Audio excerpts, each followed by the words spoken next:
Friends, हम अब लेके आए हैं क्लास 11th का एनसीईआरटी बुक है। ये चैप्टर आखिरी है, आधुनिकीकरण के रास्ते। हमने जापान के बारे में पढ़ लिया कि जापान कैसे आधुनिकीकरण के रास्ते पर पहुंचा। अब आते हैं चीन के बारे में। ठीक है, तो चीन की आधुनिक इतिहास के लिए तीन तरफ से घूमता है। कैसे? पहला, संप्रभुता की पुनर्प्राप्ति। दूसरा, विदेशी कब्जे के अपमान का अंत। और तीसरा था समानता तथा विकास को संभव करने वाले सवालों। इन तीन सवालों के पीछे वो घूमता था कि ये तीन चीज़ें हमें फिर से कैसे प्राप्त होंगी। ठीक है, पहला क्या था कि संप्रभुता की हमें पुनर्प्राप्त करनी है। दूसरा, विदेशों के कब्जों के अपमान का अंत करना है। और समानता तथा विकास।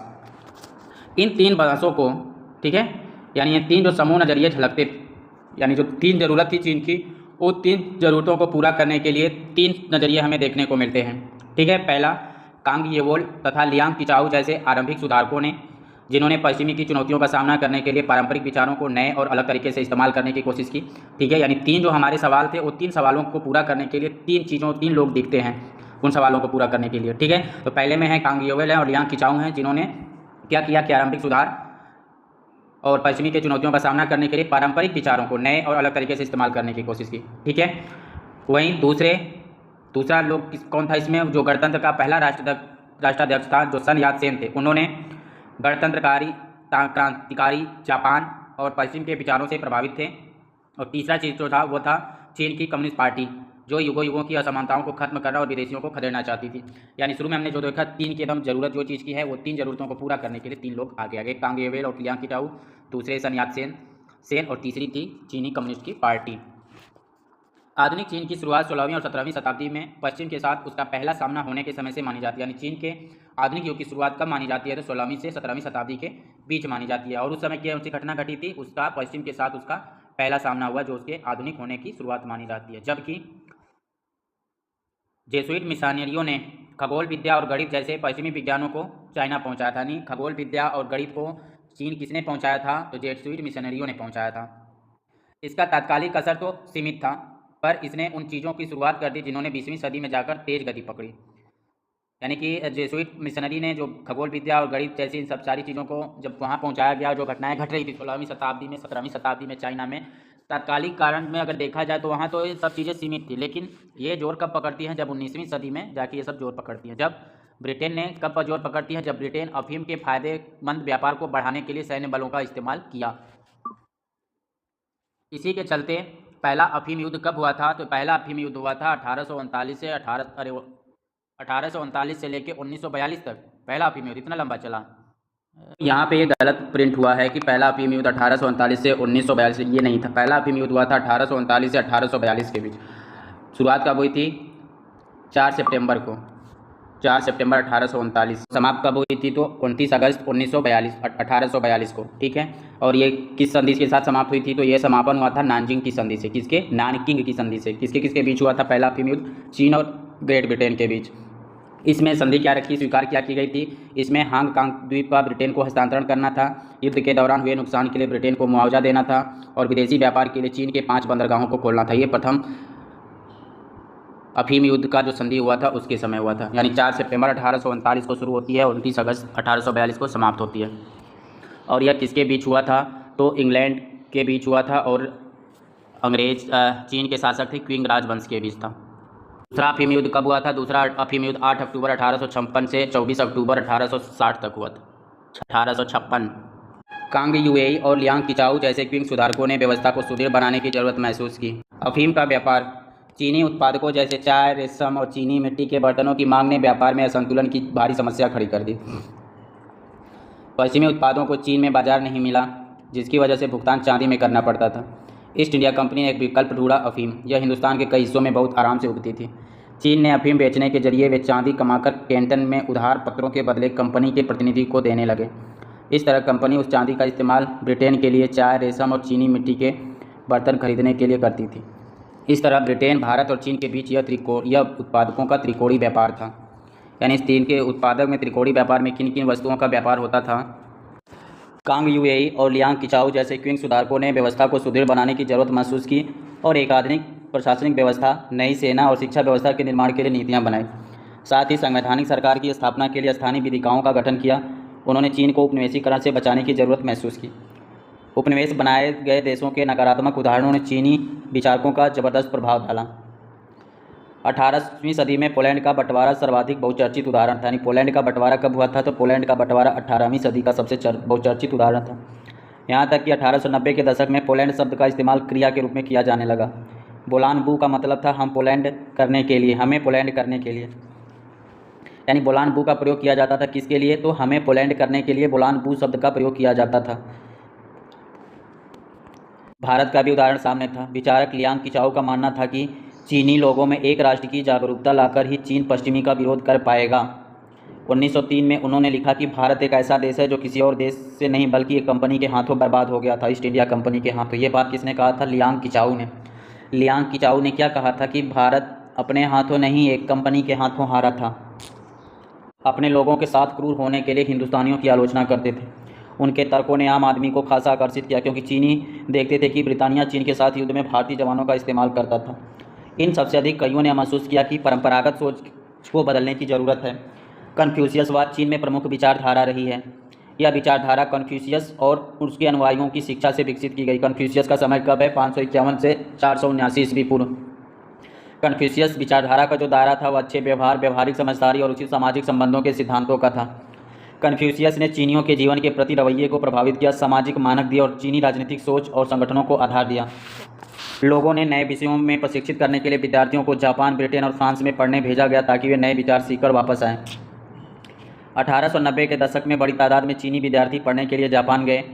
वे न केवल नए विचार वापस लेकर आए बल्कि गणतंत्र की स्थापना करने में उन्होंने अग्रणी भूमिका निभाई। क्योंकि चीनी और जापानी भाषा एक ही चित्रलिपि का इस्तेमाल करते थे, चीन ने जापान से न्याय, अधिकार और क्रांति के यूरोपीय विचारों के जापानी अनुवाद किए। यह एक तरह से पारंपरिक संबंधों का उलट जाना था। 1905 में रूस जापानी युद्ध के बाद सदियों पुरानी चीनी परीक्षा प्रणाली समाप्त कर दी गई जो प्रत्याशियों को अभिजात सत्ताधारी वर्ग में दाखिले दिलाने का काम करती थी।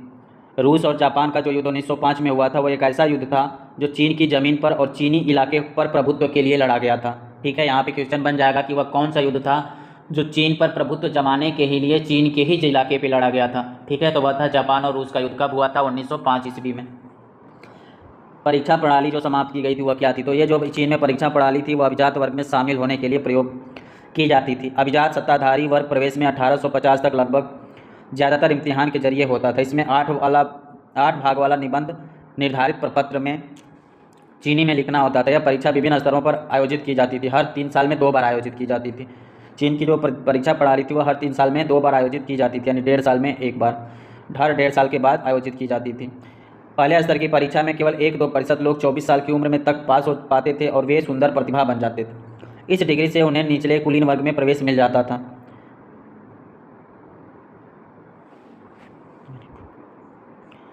आधुनिक विश्व में प्रासंगिकता नजर नहीं आती थी, इसलिए 1905 में इस प्रणाली को खत्म कर दिया गया। यानी परीक्षा प्रणाली को खत्म कब कर दिया गया था? 1905 ईस्वी में खत्म कर दिया गया था इसे। चीन में गणतंत्र की स्थापना 1911 में मांचू साम्राज्य कर दिया गया और सन यात-सेन के नेतृत्व में गणतंत्र की स्थापना की गई। यानी मांचू द्वारा गणतंत्र की स्थापना कब की गई थी? तो 1911 ईस्वी में। किसके नेतृत्व में की गई थी? तो सन यात-सेन के नेतृत्व में की गई थी, मांचू साम्राज्य को समाप्त करके। मांचू साम्राज्य कब समाप्त हुआ था? 1911 ईस्वी में। उसके बाद वहाँ पे गणतंत्र सरकार की स्थापना कर दी गई थी। वे निर्विवाद रूप से आधुनिक चीन के संस्थापक माने जाते हैं। यानी आधुनिक चीन के संस्थापक किसे माना जाता है? क्वेश्चन बनेगा। तो आधुनिक चीन के संस्थापक माने जाते हैं सन यात-सेन। वे एक गरीब परिवार से थे और उन्होंने मिशन स्कूल में शिक्षा ग्रहण की, जहाँ उनका परिचय लोकतंत्र और ईसाई धर्म से हुआ। उन्होंने डॉक्टरी की पढ़ाई की, लेकिन वे चीन के भविष्य को लेकर चिंतित थे। उनका कार्यक्रम 3 सिद्धांत के नाम से मशहूर था। यानी सन यात-सेन का सिद्धांत काम जो था वह 3 सिद्धांत के नाम से मशहूर था। क्या था? सन मिन चुई, सन मिन चुई, सन मिन चुई, सन मिन चुई। सन का मतलब था, यहाँ ये 3 सिद्धांत हैं। राष्ट्रवाद, इसका अर्थ था मांचू वंश जिसे विदेशी राजवंश के रूप में देखा जाता था, को सत्ता से हटाना था। साथ ही अन्य साम्राज्यवादियों को हटाना था, जैसे गणतंत्र या गणतांत्रिक सरकार की स्थापना करना था। और समाजवाद जो पूंजी का नियमन करे और भूमि स्वामित्व में बराबरी लाए। सामाजिक और राजनीतिक हालत डामाडोल बने रहे। 4 मई 1919 में बीजिंग में युद्धोत्तर शांति सम्मेलन के निर्णय के विरोध में एक धुआंधार प्रदर्शन हुआ। यानी कि बीजिंग में युद्धोत्तर शांति के सम्मेलन के लिए एक प्रदर्शन कब हुआ था बीजिंग में? तो 4 नवंबर 1919 को हुआ था। हालांकि चीन ब्रिटानिया के नेतृत्व में हुई जीत में विजयी देशों का सहयोगी था, उससे हथियार लिया गया, इसके इलाके वापस नहीं मिले। यह विरोध आंदोलन में तब्दील हो गया। इसने एक पूरी पीढ़ी को परंपरा पर हमला करने के लिए प्रेरित किया और चीन को आधुनिक विज्ञान, लोकतंत्र और राष्ट्रवाद के जरिए बचाने की मांग की गई। क्रांतिकारियों ने देश के संसाधनों पर कब्जा जमाए, विदेशियों को भगाने, असमानताएं हटाने और गरीबी कम करने का नारा दिया। उन्होंने लेखन में एक ही भाषा का इस्तेमाल, पैरों को बांधने की प्रथा और औरतों की अधीनता के खात्मे, शादी में बराबरी और गरीबी खत्म करने के लिए आर्थिक विकास जैसे सुधारों की वकालत की। गणतांत्रिक क्रांति के बारे में देश में उथल पुथल का दौर शुरू हुआ। कुओमिंतांग को और चीनी कम्युनिस्ट पार्टी मुल्क को एकताबद्ध करने के लिए कुओमिंतांग जो नेशनल पीपल पार्टी से था, यानी नेशनल पीपल पार्टी से कौन संबंधित था, तो कुओमिंतांग था। कुओमिंतांग और चीनी कम्युनिस्ट पार्टी मुल्क को एकताबद्ध करने और स्थिरता लाने के लिए संघर्षरत दो महत्वपूर्ण ताकतों के रूप में उभरी। सन यात-सेन के विचार कुओमिंतांग के राजनीतिक दर्शन का आधार बने। सन यात-सेन के विचार से कुओमिंतांग के राजनीतिक दर्शन का आधार बने। उन्होंने कपड़ा, खाना, घर और परिवहन, इन 4 बड़ी ज़रूरतों को रेखांकित किया। यानी कि सन यात-सेन के विचार और कुओमिंतांग के राजनीतिक दर्शन के आधार बने। उन्होंने किन चीज़ों को किया, तो उन्होंने खाना, घर और परिवहन, कपड़ा, पहला नंबर कपड़ा, दूसरा नंबर खाना, तीसरा नंबर घर और चौथा नंबर परिवहन, इन 4 बड़ी ज़रूरतों को निर्धारित किया था। किसने? सन यात-सेन के विचार कुओमिंतांग के राजनीतिक दर्शन का आधार बने। यानी कुओमिंतांग के राजनीतिक दर्शन का आधार किसका विचार था, तो सन यात-सेन का विचार था। कुओमिंतांग ने किन 4 बातों का रेखांकित किया था, तो कपड़ा का, खाना का, घर का और परिवहन का। सन यात-सेन ने 3 चीज़ों का बात किया था। 3 सिद्धांत कौन कौन से, तो सन मिन चुई था, ठीक है, उसका सिद्धांत था सन मिन चुई का। और कुओमिंतांग का सिद्धांत क्या था? कुओमिंतांग का सिद्धांत कपड़ा घर मकान और परिवहन। सन यात-सेन की मृत्यु के बाद सन यात-सेन की मृत्यु के बाद चियांग काई शेक कुओमिंतांग के नेता बनकर उभरे और उन्होंने सैन्य अभियान के जरिए वारलॉर्ड्स को अपने नियंत्रण में किया और साम्यवादियों को खत्म कर डाला। किसने? चियांग काई शेक ने। चियांग काई शेक कब बनता है? 1887 से 1975 तक। चियांग काई शेक ने सेकुलर और विवेकपूर्ण इहलौकिक कन्फ्यूशियसवाद की हिमायत की, लेकिन साथ ही राष्ट्र का सैन्यकरण करने की भी कोशिश की। उन्होंने कहा कि लोगों को एकताबद्ध व्यवहार की प्रवृत्ति और आदत का विकास करना चाहिए। यानी कि एकताबद्ध व्यवहार की प्रकृति और आदत का विकास करना चाहिए। बात किसने कही थी? तो चियांग काई शेक ने कही थी। चियांग काई शेक ने महिलाओं को 4 सद्गुण पैदा करने के लिए प्रोत्साहित किया: सतीत्व, रूप, रंग, बाड़ी और काम, और उनकी भूमिका को घरेलू स्तर पर ही देखने पर जोर दिया।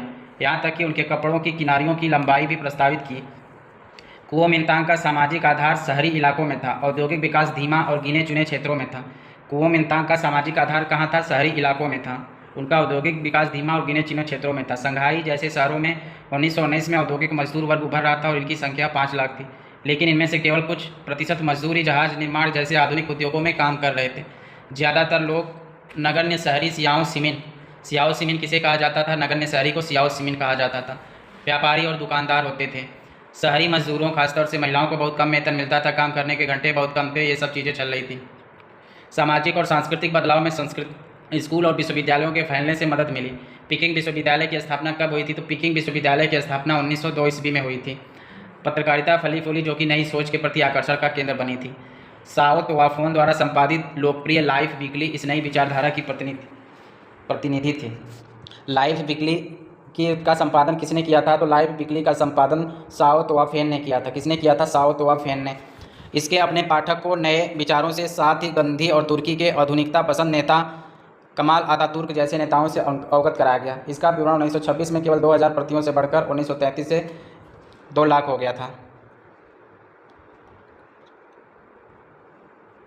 देश को एकीकृत करने की कोशिशों के बावजूद कुओमिंतांग अपने संकीर्ण सामाजिक आधार और सीमित राजनीतिक दृष्टि के चलते असफल हो गया। सन यात-सेन के कार्यक्रम का बहुत अहम हिस्सा पूंजी का नियमन और भूमि अधिकारों में बराबरी लाना कभी अमल में आया ही नहीं। यानी सन यात-सेन के कार्यक्रम का क्या था? पूंजी का नियमन और भूमि अधिकारों में बराबरी लाना।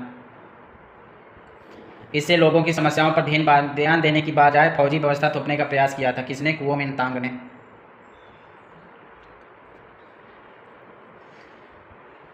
तोकुगावा लियासु द्वारा ईसो सेनगुट वंश की स्थापना कब की गई थी? तो तोकुगावा लियासु द्वारा ईडो शोगुनेट शासन की स्थापना 1603 ईस्वी में जापान में की गई थी। डचों के साथ अपने सीमित व्यापार को छोड़कर अन्य पश्चिमी देशों के लिए जापान के दरवाजे कब बंद हो गए थे? तो 1630 ईस्वी में। जापान और संयुक्त राज्य अमेरिका द्वारा शांति समझौते को अंतिम रूप देना और जापान के अलगाव का अंत कब हुआ? 1854 में। मेजी पुनर्स्थापना कब होती है? 1868 में। अनिवार्य शिक्षा व्यवस्था टोक्यो और योकोहामा के बीच पहली रेलवे लाइन 1872 में। मेजी संविधान अमल में कब आया था? 1889 ईस्वी में। चीन और जापान के बीच युद्ध कब हुआ था? 1894-95। जापान और रूस के बीच युद्ध 1904 से 1905 के बीच। कोरिया का सम्मेलन 1945 तक उपनिवेश रहा था। कोरिया का सम्मेलन कब हुआ था? 1910 में। 1945 तक वो उपनिवेश था। पहला विश्व युद्ध कब हुआ? 1914 से 1918। सभी पुरुषों को मताधिकार? 1925 में। चीन का पर जापान का हमला? 1931 में। प्रशांत युद्ध 1941-45 में हुआ था। चीन पर जापान का हमला कब हुआ था? 1931 में। प्रशांत युद्ध कब हुआ था? प्रशांत युद्ध हुआ था 41-45 में। हिरोशिमा और नागासाकी पर अणु बम विस्फोट हुआ था 1945 में। अमेरिका के नेतृत्व में जापान पर कब्जा, जापान का लोकतांत्रिकरण और असैनिकरण करने के लिए सुधार 1946 से 52। जापान संयुक्त राष्ट्र का सदस्य कब बना था? 1956 में। जापान संयुक्त राष्ट्र का सदस्य कब बना था? 1956 में। एशिया में पहली बार टोक्यो में ओलंपिक खेली गई थी 1964 में। छिंग राजवंश कब से कब तक था? तो छिंग राजवंश 1644 से लेकर 1911 तक था। छिंग राजवंश कब से कब तक? तो छिंग राजवंश 1644 से लेकर 1911 तक। दो अफीम युद्ध 1839 से 60 में। पहला अफीम युद्ध कब हुआ था? 1839 से 1842 तक, और दूसरा अफीम युद्ध हुआ था 1856 से 1860 तक। सन यात सेन द्वारा कुओमिंतांग की स्थापना कब की गई थी? सन यात सेन द्वारा कुओमिंतांग की स्थापना 1912 में की गई थी। 4 मई का आंदोलन 1919 ईस्वी में। 4 मई का आंदोलन कब हुआ था? 1919 ईस्वी में। चीनी कम्युनिस्ट पार्टी की स्थापना हुई थी 1921 में। चीन में गृह युद्ध हुआ था 1926 से 1949 तक। लॉन्ग मार्च कब हुआ था? लॉन्ग मार्च 1934 तक हुआ था। चीन का जनवादी गणतंत्र चियांग काई शेक ने ताइवान में चीनी गणतंत्र की स्थापना की थी 1949 ईस्वी में। चीनी की जनवादी गणतंत्र चियांग काई शेक ने ताइवान में चीनी गणतंत्र की स्थापना की 1949 में। सीमा विवाद को लेकर भारत चीन पर आक्रमण 1962। सांस्कृतिक क्रांति 1966 में। माओ से तुंग का और चाउ एनालाई का निधन कब हुआ था? 1976 में। ब्रिटेन द्वारा चीन को हांगकांग की वापसी कब की गई थी? 1997 ईस्वी में। ब्रिटेन द्वारा हांगकांग को चीन को वापसी कब की गई थी? 1997 ईस्वी में। और इसे कब लिया था पहले कब्जे में? कब? पहला जब चीन का युद्ध हुआ, अफीम का युद्ध जो हुआ था 1839 और 1839 और 1842 के बीच में। 1842 में जो सदी हुई थी उसमें हांगकांग ब्रिटेन को दिया गया। चीनी साम्यवादी दल का उदय 1937 में जब जापानियों ने चीन पर हमला किया। 1931 में भी जापानियों ने चीन पर हमला किया था, ठीक है। और 1937 में जब जापानियों ने चीन पर हमला किया तो कुओमिंतांग पीछे हट गया। इस लंबे और थकाने वाले युद्ध ने चीन को कमज़ोर कर दिया। 1945 और 1950 के दरमियान कीमतें 30% प्रति महीने की रफ्तार से बढ़ी। इससे आम आदमी की ज़िंदगी तबाह हो गई। ग्रामीण चीन में दो संकट हैं। एक पर्यावरण संबंधी, जिसमें बंजर जमीन, वनों का नाश और बाढ़ शामिल थे। दूसरा सामाजिक आर्थिक, जो विनाशकारी जमीन पर था, ऋण, आदिम प्रौद्योगिकी और निम्न स्तरीय संचार के कारण था। चीन की साम्यवादी पार्टी की स्थापना कब हुई? चीनी की साम्यवादी पार्टी की स्थापना 1921 ईस्वी में हुई। रूसी क्रांति के कुछ समय बाद हुई थी। रूसी सफलता ने पूरी दुनिया पर जबरदस्त प्रभाव डाला। लेनिन और ट्राटस्की जैसे नेताओं ने मार्च 1918 में कमिंटर्न या तृतीय अंतर्राष्ट्रीय गठन किया। तृतीय अंतर्राष्ट्रीय गठन कब किया गया था? तो मार्च 1918 में। किसने किया था? लेनिन और ट्राटस्की ने किया था, जिसे विश्व स्तरीय सरकार बनाए जाने जो शोषण को खत्म कर सके। कमिंटर्न और सोवियत संघ ने दुनिया भर में साम्यवादी पार्टियों का समर्थन किया। उनकी परंपरागत मार्क्सवादी समझ थी कि क्रांति शहरी इलाके में मजदूर वर्गों के जरिए आएगी। शुरू के विभिन्न देशों के लोग इससे बहुत आकर्षित हुए, लेकिन जल्द ही यह सोवियत यूनियनों की स्वार्थों का हथियार बन गया और 1943 में इसे खत्म कर दिया गया। माओ त्से तुंग ने जेसीसीपी के प्रमुख नेता के रूप में उभरे। जेसीसीपी क्रांति के कार्यक्रम को किसानों पर आधारित करते हुए एक अलग रास्ता चुना। यानी माओ त्से तुंग ने क्रांति के कार्यक्रम को किस पर आधारित किया? तो किसानों के ऊपर आधारित किया। माओ त्से तुंग, उनकी सफलता से चीनी साम्यवादी पार्टी एक शक्तिशाली राजनीतिक ताकत बनी, जिसने अंततः कुओमिंतांग पर जीत हासिल की। कुओमिंतांग पर जीत हासिल किसने की? तो माओ त्से तुंग ने की थी। माओ त्से तुंग ने आमूल परिवर्तनवादी तौर तरीके को जियांगसी में देखा जा सकता है। यहाँ पहाड़ों में 1928 से 1934 में बीच उन्होंने कुओमिंतांग के हमले में सुरक्षित शिविर लगाए, मजबूत किसान परिषद का गठन किया, जमीन पर कब्जा और पुनर्वितरण के साथ एकीकरण हुआ। दूसरे नेताओं से हटकर माओ ने आज़ाद सरकार और सेना पर जोर दिया। वे महिलाओं की समस्याओं से अवगत थे। उन्होंने ग्रामीण महिलाओं संघों को उभरने में प्रोत्साहन दिया। उन्होंने शादी के नए कानून बनाए, जिसमें आयोजित शादियों और शादी के समझौते खरीदने और बेचने पर रोक लगाई और तलाक को आसान बना दिया। कम्युनिस्टों की सोवियत को कुओमिंतांग द्वारा नाकेबंदी ने पार्टी को दूसरा आधार ढूंढने पर मजबूर किया।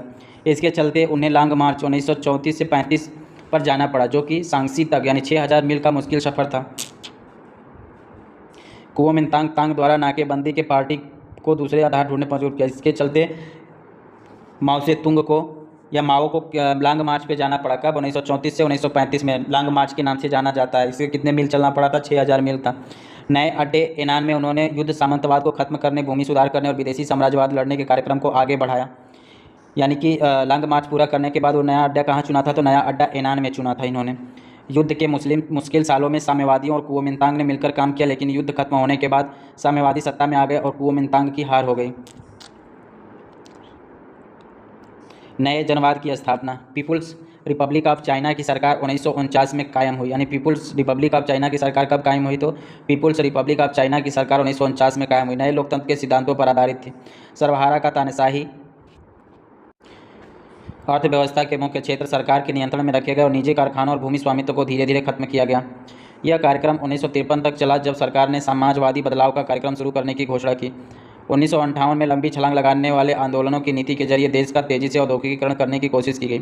लोगों को अपने घर के पिछवाड़े में इस्पात की भट्टियां लगाने के लिए प्रोत्साहित किया गया। ग्रामीण इलाकों में पीपुल्स कम्यून्स, जहां लोग इकट्ठा जमीन के मालिक थे और मिलजुल कर फसल उगाते थे, शुरू किए गए।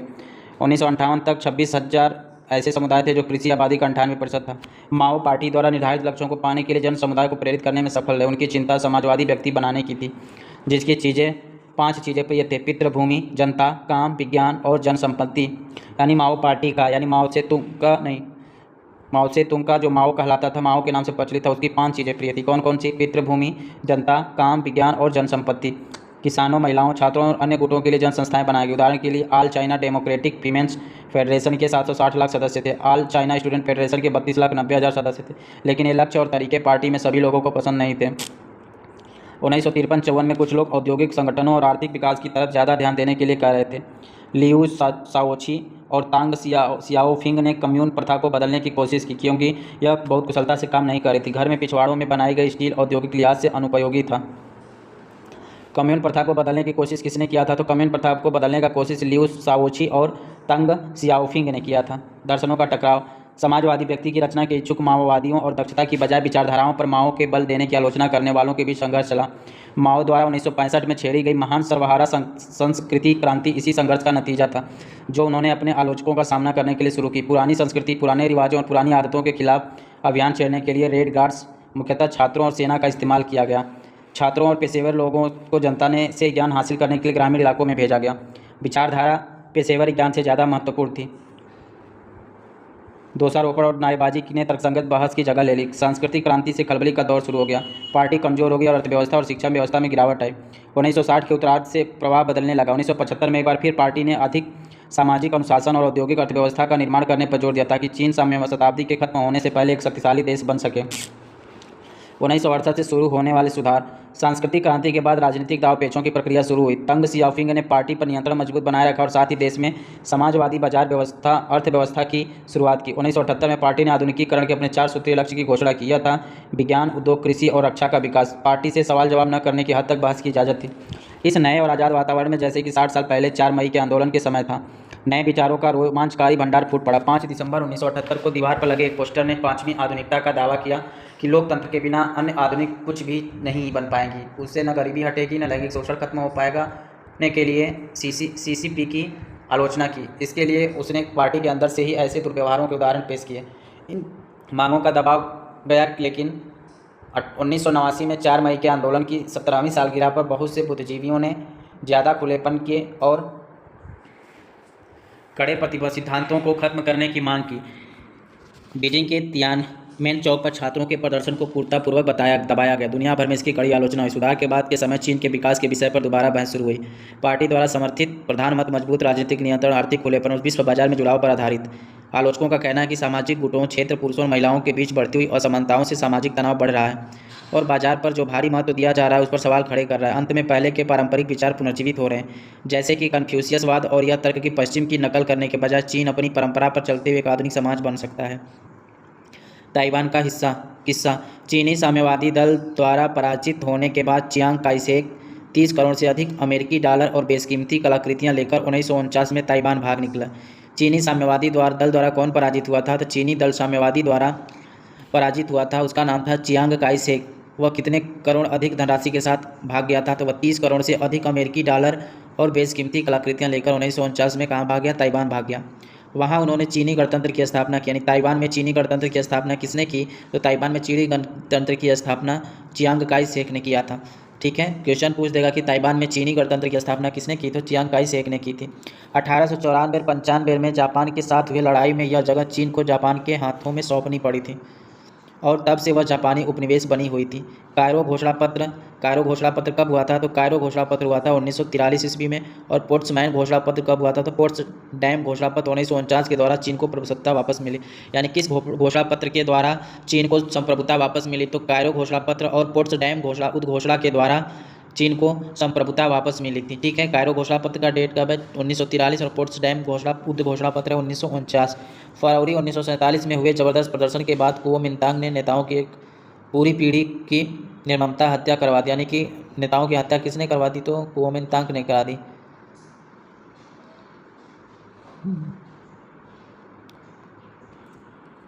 फिर उसके बाद चियांग काई शेक ने के नेतृत्व में कुओमिंतांग ने एक दमनकारी सरकार की स्थापना की। बोलने की और राजनीतिक विरोध करने की आज़ादी छीन ली गई और सत्ता की जगहों से स्थानीय आबादी को पूरी तरह से बाहर खाली कर दिया गया। फिर भी उन्होंने भूमि सुधार लागू किया, जिसके चलते खेती की उत्सुकता बढ़ी। अर्थव्यवस्था का भी आधुनिकीकरण किया, जिसके चलते 1973 में कुल राष्ट्रीय उत्पाद मामले में ताइवान पूरे एशिया में जापान के बाद दूसरे स्थान पर था। ठीक है, यानी कि ताइवान पूरे एशिया में जापान में दूसरे स्थान पर कब था? तो 1973 में। अर्थव्यवस्था जो मुख्यतः व्यापार पर आधारित थी, लगातार वृद्धि करती हुई गई, लेकिन आम बात यह है कि अमीर और गरीब के बीच काफ़ी अंतराल लगातार घटता रह गया। ताइवान का एक लोकतंत्र के परंपरागत और भी जटिल हो गया। ताइवान का एक लोकतंत्र में रूपांतरण और भी नाटकीय रहा। यह 1973 में चियांग की मौत के बाद धीरे धीरे शुरू हुआ।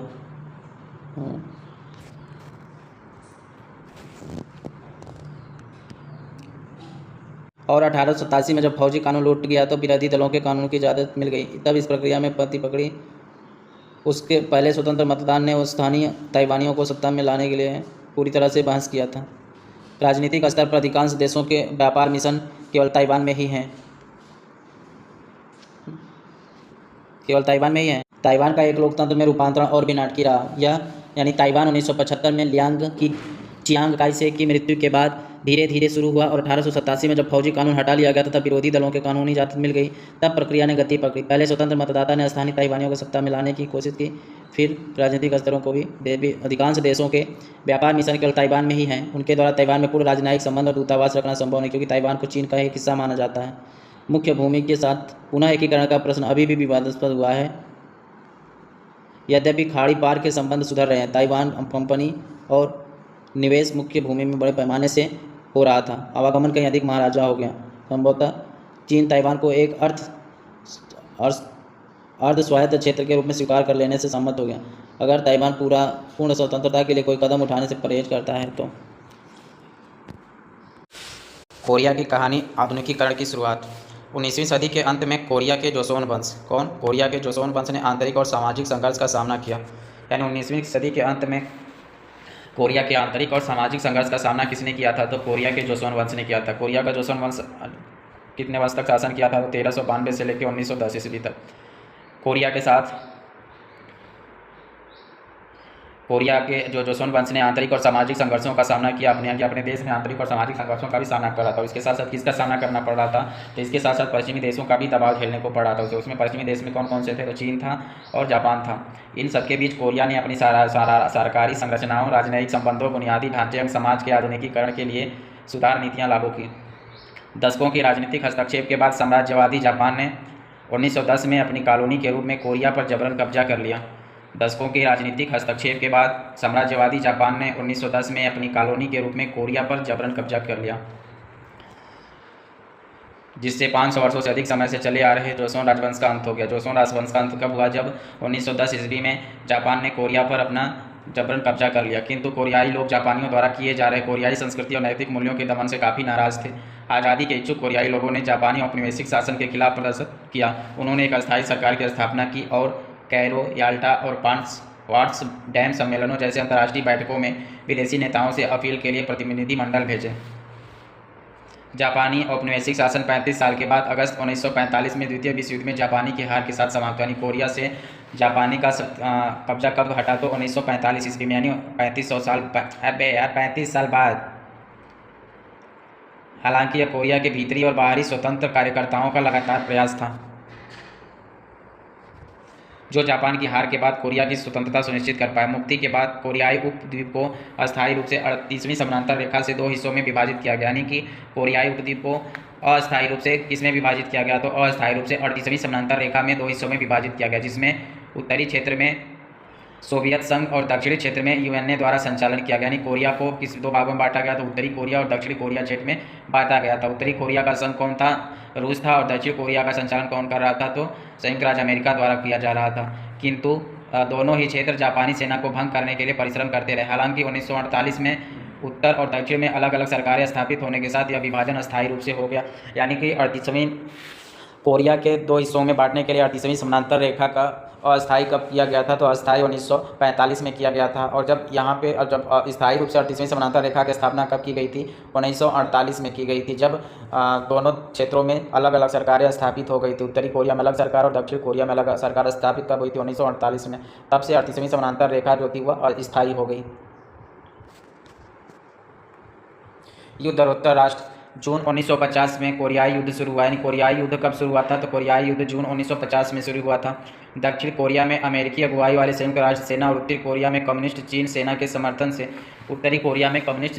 समर्थन से सोवियत संघ का उत्तरी कोरिया में समर्थन था। तो उत्तरी कोरिया में कम्युनिस्ट चीनी सेना के समर्थन से शीत युद्ध का काल, एक छद्म युद्ध शुरू हुआ। शीत युद्ध का काल कब से शुरू होता है, 1950 के दशक में। जुलाई 1953 में 3 साल बाद यह युद्ध विराम समझौते से समाप्त हुआ। यानी कि शीत युद्ध अमेरिका और जो दक्षिण कोरिया में अमेरिका का वर्चस्व था और उत्तरी कोरिया में चीन कम्युनिस्ट साम्राज्यवादी ने मिलकर एक शीत युद्ध लड़ा कब, 1950 में। और इसकी समाप्ति कब हुई, जुलाई 1953 में। जून 1950 में शुरू हुआ और जुलाई 1953 में ख़त्म हुआ। 3 साल बाद यह युद्ध विराम समझौते से समाप्त हुआ। कोरिया हमेशा के लिए विभाजित हो गया। कोरियाई युद्ध से न केवल बड़े पैमाने पर जीवन और संपत्ति का नुकसान हुआ, बल्कि मुक्त बाजार आर्थिक व्यवस्था और लोकतांत्रिकरण भी धीमी गति से हुआ। युद्ध के दौरान जारी की गई मुद्रा एवं राष्ट्रीय खर्च के कारण मुद्रास्फीति से कीमतें अचानक बढ़ गई। इसके अलावा औपनिवेशिक काल के दौरान निर्मित औद्योगिक सुविधाओं को पूरी तरह से नष्ट कर दिया गया। नतीजन दक्षिण कोरिया को अमेरिका की आर्थिक सहायता लेने के लिए मजबूर होना पड़ा। दक्षिण कोरिया को किसकी सहायता लेनी पड़ी, तो दक्षिण कोरिया को अमेरिकी सहायता लेने के लिए मजबूर होना पड़ा। यद्यपि दक्षिण कोरिया के पहले राष्ट्रपति सिंगमैन री, यानी दक्षिण कोरिया के पहले राष्ट्रपति कौन थे, तो दक्षिण कोरिया के पहले राष्ट्रपति थे सिंगमैन री। 1948 में कोरियाई युद्ध के बाद लोकतांत्रिक प्रक्रियाओं के माध्यम से चुने गए थे। यानी कि 1948 में कोरियाई युद्ध के बाद लोकतांत्रिक माध्यम से कौन चुने गए थे, तो दक्षिण कोरिया के पहले राष्ट्रपति सिंगमैन री चुने गए थे। लेकिन उन्होंने अवैध संवैधानिक संशोधन के माध्यम से 2 बार अपना प्रशासन काल बढ़ाया। अप्रैल 1960 में नागरिकों ने इस तरह की धांधली से होने वाले चुनाव के खिलाफ विद्रोह किया और री को इस्तीफा देने के लिए मजबूर होना पड़ा, जिसको कोरिया में अप्रैल क्रांति के नाम से जाना जाता है। कोरिया में अप्रैल क्रांति के नाम से किसे जाना जाता है, तो कोरिया में अप्रैल क्रांति के नाम से 1960 की घटना को जाना जाता है, जो अप्रैल 1960 में घटी थी। इसमें क्या हुआ था कि इसमें दक्षिण कोरिया के राष्ट्रपति थे सिंगमैन री। वो उन्होंने अपने आप को, जब उनको 1948 में कोरियाई युद्ध के बाद जब उनको लोकतांत्रिक ढंग से राष्ट्रपति चुना गया, तो संवैधानिक में बदलाव करके अपने कार्यालय को 2 साल तक आगे बढ़ा लिया, 1960 तक। और उसके हटाने के लिए 1960 में विरोध किया गया, तो उसको अप्रैल क्रांति के नाम से जाना जाता है। एक प्रोत्साहन के रूप में शुरू हुई इस क्रांति से री के प्रशासन काल के दौरान लोगों की दबी हुई भावनाएं प्रदर्शन और मांगों के रूप में उठने लगी। हालांकि री प्रशासन के इस्तीफे के साथ स्थापित हुई लोकतांत्रिक पार्टी की सत्ता आंतरिक विभाजन और संघर्ष के चलते नागरिकों की मांगों को उचित उत्तर नहीं दे पाई, बल्कि सुधारवादी राजनीतिक शक्तियां उभरी और छात्र आंदोलन ने एकीकरण आंदोलनों का रूप ले लिया। सेना के अधिकारियों द्वारा इसको समर्थन नहीं मिला। मई 1961 में जनरल पार्क चुंग ही और अन्य सैन्य अधिकारियों के सैन्य तख्ता पलट द्वारा लोकतांत्रिक पार्टी की सरकार को उखाड़ फेंका गया। यानी मई 1961 में जनरल पार्क चुंग ही और अन्य सैन्य अधिकारियों के सैन्य तख्ता पलट द्वारा लोकतांत्रिक पार्टी की सरकार को उखाड़ कर फेंका गया था। तो 1961 में दक्षिण कोरिया में पार्क चुंग ही के द्वारा जो लोकतांत्रिक पार्टी की सरकार थी उसको उखाड़ फेंका गया।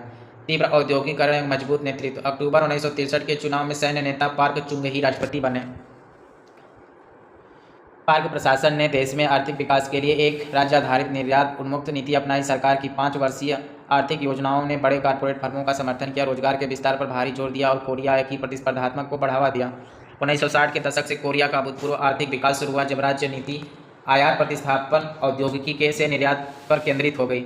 निर्यात उन्मुख नीति के तहत सरकार ने श्रम घनिष्ठ हल्के औद्योगिक उत्पादों जैसे वस्त्रों पर अपना ध्यान केंद्रित किया, जिसमें कोरिया का तुलनात्मक लाभ था। 1960-1970 के दशक के दौरान पुनः लघु उद्योगों से उच्च मूल्यवर्धित भारी और रासायनिक उद्योगों पर ध्यान केंद्रित किया गया।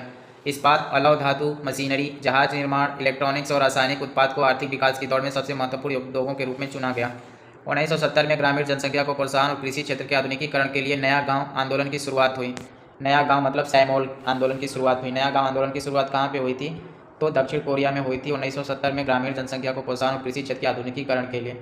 इस अभियान का उद्देश्य लोगों को निष्क्रिय और निराशावान जीवन से सक्रिय और आशावान बनाना था। इस अभियान द्वारा ग्रामीण लोगों को अपने गाँव के विकास और समुदाय की जीवन शैली को सुधारने के लिए सशक्त किया गया। आगे जाकर इस अभियान का औद्योगिक संयंत्रों और शहरी क्षेत्रों के आसपास के इलाकों के विकास के लिए विस्तार किया गया। आज कोरिया अन्य विकासशील देशों के साथ जो अपने विकास प्रयासों में सैमोल आंदोलन के सिद्धांतों को अपनाना चाहते थे, इस आंदोलन से प्राप्त ज्ञान और अनुभव बांट रहा है। मजबूत नेताओं, प्रशिक्षित अफसरों, आक्रामक उद्योगपतियों और सक्षम श्रम बल के संयोजन से कोरिया आज सारे विश्व को अपनी आर्थिक वृद्धि से चौंका रहा है। महत्वाकांक्षी उद्यमी सरकारी प्रोत्साहनों से निर्यात को बढ़ाने और नए उद्योगों के विकास में सक्षम रहे। उच्च स्तर की शिक्षा ने भी कोरिया के आर्थिक विकास में योगदान दिया। कोरिया के औद्योगिकरण की शुरुआत से ही लगभग सभी कोरियाई श्रमिक दल पहले से ही साक्षर थे और प्रगति के नए कौशल प्राप्त करने के लिए तैयार थे। इसके साथ साथ कोरिया ने अपनी खुली आर्थिक नीतियों के द्वारा अन्य देशों के अधिक उन्नत संस्थानों और तकनीकों को अपने देश में लाना शुरू कर दिया। विदेशी निवेश और कोरिया की उच्च घरेलू बचत दर ने औद्योगिक क्षेत्रों को विकसित करने में मदद की, जबकि विदेशों में दक्षिण कोरियाई श्रमिकों के प्रेषण ने भी समग्र आर्थिक विकास में योगदान दिया। पार्क प्रशासन की दीर्घकालीन शक्ति का आधार कोरिया का आर्थिक विकास था। पार्क के द्वारा किए गए संविधान संशोधन से वह तीसरे कार्यालय के लिए चुनाव में खड़े हुए और 1971 में पुनः चुना गया। अक्टूबर 1972 में पार्क ने यूसिन संविधान घोषित करके कार्यान्वित किया,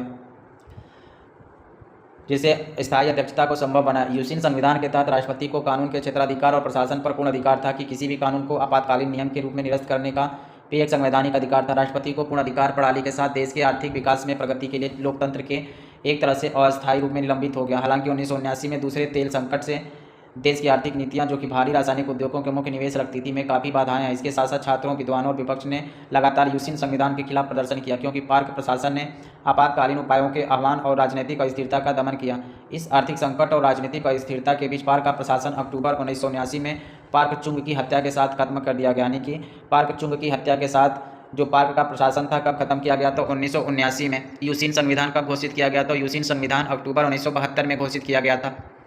यूसिन संविधान कब घोषित किया गया था? तो यूसिन संविधान अक्टूबर 1972 में घोषित किया गया था। पार्क चुंग युग पार्क की प्रशासन कब समाप्त हुआ था? तो अक्टूबर 1979 में। लोकतंत्रीकरण की मांग और निरंतरता, आर्थिक विकास, लोकतांत्रिक की इच्छा पार्क चुंग ही की मृत्यु के साथ बढ़ी, लेकिन दिसंबर 1979 में फिर एक बार एक सैन्य नेता चुंडू हवन की अगुवाई में सैन्य तख्ता पलट का मंच तैयार हुआ। मई 1980 में चून के सैन्य गुट के विरुद्ध लोकतंत्र की मांग करने वाले छात्रों और नागरिकों द्वारा राष्ट्र के प्रमुख शहरों में विभिन्न विरोध प्रदर्शन हुए।